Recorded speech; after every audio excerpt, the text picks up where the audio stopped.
Hi friends, అందరికీ ఈరోజు ఒక విశేషమైన అమ్మవారి దేవస్థానం గురించి. ఈ దేవాలయం ఎక్కడుందంటే చిత్తూరు జిల్లా చౌడేపల్లి మండలం బోయికొండ గ్రామం. ఇక్కడ అమ్మవారు స్వయంభుగా కొండపై వెలిశారు.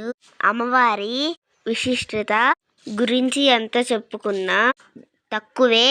ఎంత తెలుసుకున్నా ఇంకా తెలుసుకోవాల్సినవి ఉంటాయి. మేము కొండ దిగు వరకు వెహికల్లో వెళ్ళి అక్కడ నుండి సరదాగా నడుచుకుంటూ వెళ్ళి అమ్మవారిని దర్శనం చేసుకోవాలని కోరుకున్నాము. మార్గమధ్యంలో పొచ్చుముక్క తిని నడక మొదలుపెట్టాము.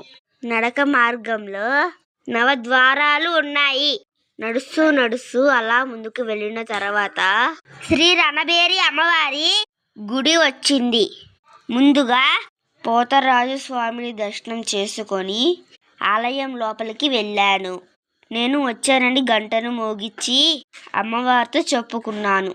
ప్రదక్షిణలు చేస్తున్నప్పుడు అమ్మవారి నవ అలంకరణలు దర్శనం ఇచ్చాయి.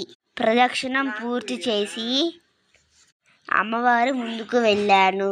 అమ్మవారిని చూస్తూ ఉంటే ఇంకా మీరందరూ కూడా అమ్మవారిని చూడండి. పూల అలంకరణలు ఎంత బాగున్నారో.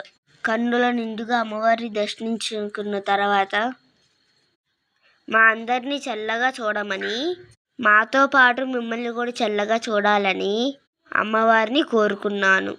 అమ్మవారి రక్షలు కూడా ఇస్తున్నారు. ఎంతో కొంత అమ్మవారికి కానుకగా ఇచ్చి దర్శనం పూర్తి చేసుకున్నాను.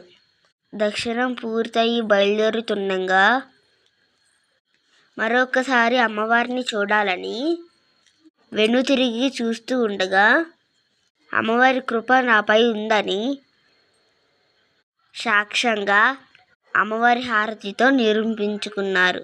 వెలుగుల్లో అమ్మవారిని చూడడం నాకెంతో ఆనందంగా అనిపించింది. మీరందరూ కూడా హారతిని నమస్కారం చేసుకోండి.